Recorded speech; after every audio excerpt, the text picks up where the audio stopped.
Ya, gue baru aja selesai dibikin nangis sedih, tapi di saat yang bersamaan hati gue rasanya tenang dan hangat ya. Dari film yang satu ini, gue suka banget. Judul filmnya tuh Mungkin Kita Perlu Waktu. Aduh, film ini tuh gue seneng banget karena film ini salah satu yang ngingetin ke gue sebagai penonton bahwa untuk tidak judgmental ke orang-orang yang sedang atau lagi berduka. Karena cara mereka memproses dukanya masing-masing itu bisa berbeda-beda, berkaitan juga sama waktu. Mungkin itu kali ya. Referensi ke judul filmnya gitu, Mungkin Kita Perlu Waktu gitu. Gue tuh suka banget ya cara film ini bercerita sabar, menyeluruh gitu, mempelajari atau memperlihatkan setiap sisi dari karakter-karakter yang ada. Dan ya alasan-alasan mereka tuh banyak yang bisa bikin gue nangis. Tapi di saat yang bersamaan tuh hati rasanya hangat gitu karena cara menutup filmnya itu bener-bener menyentuh gitu. Apalagi film ini tuh juga didukung sama pendekatan artistik, visual, scoring pakai musik-musik klasik yang bikin adegannya tuh semakin ngena lah buat gua. Aduh, gua gak sabar pengen bahas filmnya di video kali ini gitu. Oke, jadi seperti biasa kita ke sinopsisnya terlebih dahulu.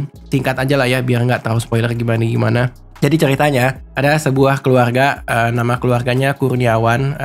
Isi atau anggota dari keluarganya itu ada ayah bernama Restu, ada si ibu bernama Kasih, dan ada anak laki-laki atau putra ya bernama Ombak gitu. Mereka bertiga baru saja kehilangan anggota keluarga mereka, yaitu anak perempuan karena sebuah kecelakaan kendaraan atau mobil gitu. Nah, di filmnya menceritakan dinamika mereka bertiga, gimana cara masing-masing mencoba melanjutkan hidup, tapi di saat yang bersamaan tuh mulai diperlihatkan mereka tuh sebenarnya masih memproses duka dengan caranya masing-masing gitu. Itu kurang lebih sinopsis seperti itu. Gua nggak pengen spoiler gimana-gimana banget lagi. Kalau ada yang udah pernah lihat trailernya, mungkin kalian bisa membayangkan lah ya.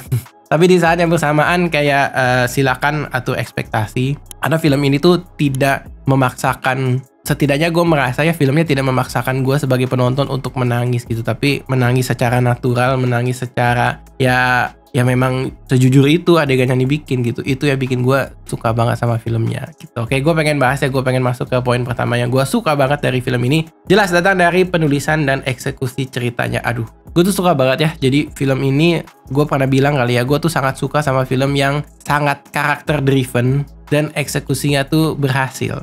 Dan film ini tuh salah satunya. Kenapa gue bilang karakter driven dan eksekusinya berhasil? Karena film ini tuh cara berceritanya dia tuh linear. Dia memperlihatkan karakter yang mana-mana aja, wants and needs-nya tuh apa, perjalanan karakter apa yang sekiranya akan mencoba menumbuhkan mereka menjadi karakter yang lebih bertumbuh atau dewasa di masa depan atau di akhir film.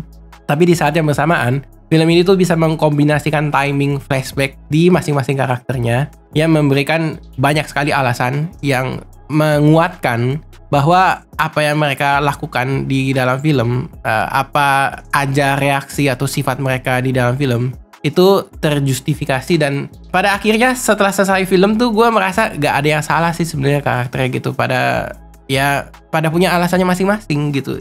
Sialnya ya karena cara atau memproses duka mereka aja yang berbeda-beda, jadi kayak ada communication breakdown. Itu penulisan ceritanya tuh berhasil banget gitu. Berhasil dalam artian gue sempet mau dibikin kesel sama karakter yang mana, tiba-tiba beberapa menit atau berselang ya setelahnya, oh alasannya ini, oh indikasinya apa aja. Jadi gue nggak jadi kesel gitu, gue nggak jadi kesel, malah kayak berbalik jadi sedih gitu. Ternyata kasihan juga ya cara berpikir, cara beralasan gitu. Walaupun ya kayak misalkan adegan Ombak datang ke psikolog ya, dia marah-marah dan lain sebagainya, gue kayak buset marahnya sampai sebegini ya gitu. Tapi beberapa saat setelahnya kayak di kepala gue tuh jadi masuk akal nggak ya tadi Ombak marah sampai sebegini ya. Iya sih, masuk akal sih gitu. Itu yang gue suka dari segi penulisan, eksekusi, dan pengalaman menonton gue tuh jadi seperti itu gitu. Oke, nah poin kedua yang gue suka dari film ini ya berkaitan sama adegan-adegan yang lagi dalam-dalamnya, yang lagi hangat-hangat ya, itu didukung sama scoring atau latar musik yang bagus-bagus banget. Aduh, gue gak ngerti lagi, gue beneran deh. Gue tuh suka banget ya.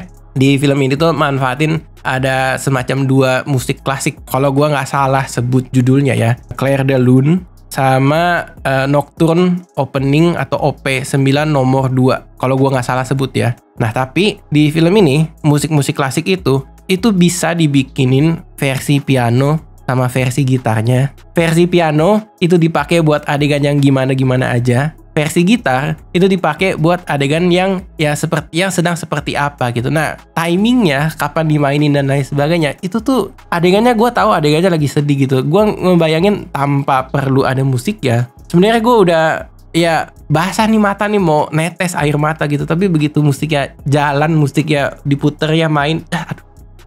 Gue kayak tuh kan sekarang gue membahas adegan musiknya aja, gue tuh masih ngebayangin aja betapa Restu ternyata sebagai seorang bapak punya moral kompas, tanggung jawab, pengen mencoba mempertahankan keutuhan keluarga. Tapi ya obstacle-nya atau tantangannya seperti apa gitu. Gue kayak masih keinget-inget lagi di salah satu adegan musik masuk gitu, musik klasik masuk memperkenalkan karakter dia lagi di dalam mobil stres gitu. Aduh, itu gue keinget lagi. Terus si Ombak sama si Kasih juga ada semua di situ berkaitan sama musik. Itu gue seneng banget sih gitu. Oke. Nah, poin ketiga yang gue suka dari film ini juga ya, gue tuh suka dukungan visual atau elemen artistik ya gitu. Jadi kalau kalian perhatiin nanti gue sebagai penonton menangkap seneng banget ya. Kayak mereka tuh punya tone color atau tone warna yang sengaja dipilih. Terus dieksekusi adegan ini siapa gilirannya pakai baju yang ada warna hijaunya sedikit, terus abu-abu, terus kecoklatan, coklat muda, coklat tua gitu. Demikian juga sama lingkungan di dalam rumahnya seperti apa gitu. Nah, begitu dia ke sekolah, si Ombak, itu dibedain warnanya. Begitu si Restu sama si Kasih mau beribadah gitu ya ke masjid dan lain sebagainya, itu dibedain lagi tone warnanya, ada putih, ada merah gitu. Jadi rotasi tone warnanya itu menyesuaikan tempat dan situasi atau atmosfer adegannya. Itu gue suka banget sih kalau misalkan sebuah film dikonsepin matang itu. Jadi gue sambil nonton tuh mata tuh kayak nikmat aja rasanya.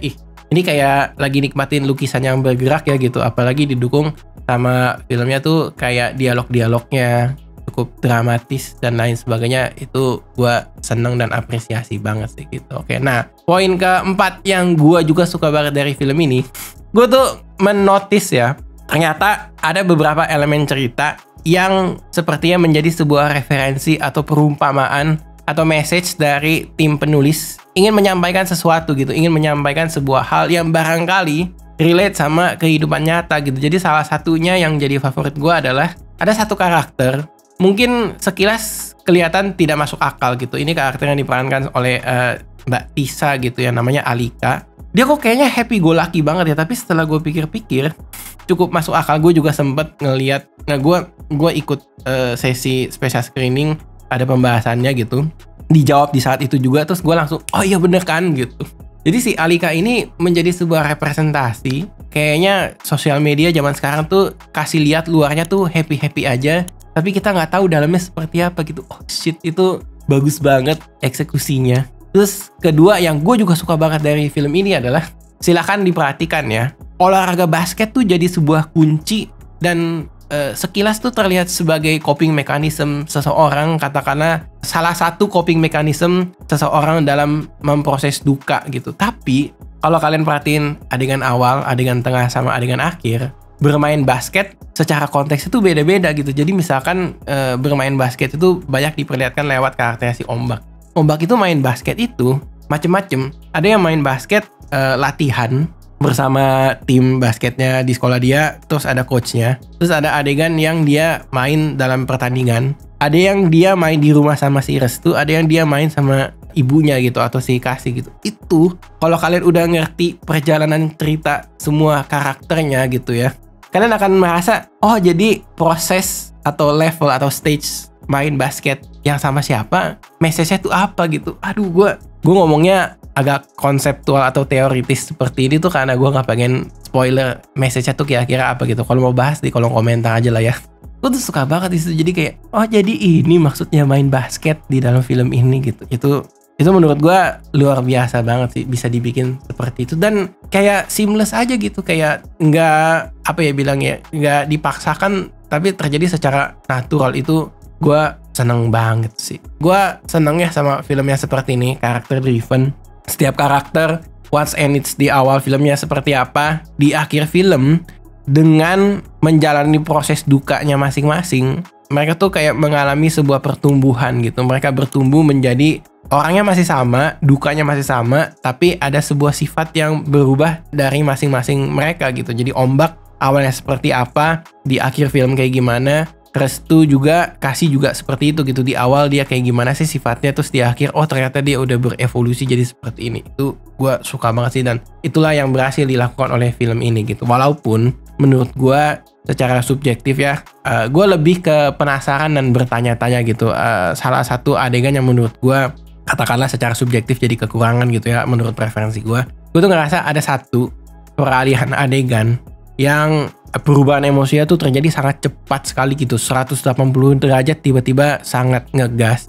Gue membayangkan apakah jangan-jangan ini dari proses editing. Jadi kayak misalkan ada sebuah adegan yang tidak dimasukkan ke dalam film, jadi membuat kayak si ini bisa sampai sebegitunya di adegan beberapa saat adegan selanjutnya gitu. Cepet sekali meledaknya gitu. Tapi itu terjadinya tuh agak di tengah-tengah film. Tapi begitu filmnya berjalan menuju akhir dan filmnya selesai, gue tuh kayak membayangkan mungkin aja bisa kejadian karena alasan-alasan dari pertengahan sampai akhir film tuh cukup menjawab atau cukup memberikan gambaran. Gue bisa kayak membayangkan masuk akal lah dia sampai sebegitu gitu. Tapi pada saat pengalaman menonton di tengah filmnya tuh kayak oh ini jadi cepat banget nih berubah sikapnya seperti ini gitu. Itu yang gue rasa sih gitu, oke. Tapi di luar dari itu semua, ini tuh benar-benar film yang sangat menyenangkan dan memorable buat gue. Ini itu salah satu film yang sangat menginspirasi gue lah gitu, untuk ya mengingatkan gue untuk tidak judgmental ke orang-orang gitu, oke, yang sedang mengalami duka. That's it, itu aja dari gue Ray, mau pamit undur diri. Sampai jumpa di video dari Habis Nonton Film YouTube channel selanjutnya. Kalau misalkan ada udah nonton film ini dan pengen ikutan komentarin film ini, boleh banget ya tulis di kolom komentar gitu, oke. Bye bye semua, thank you.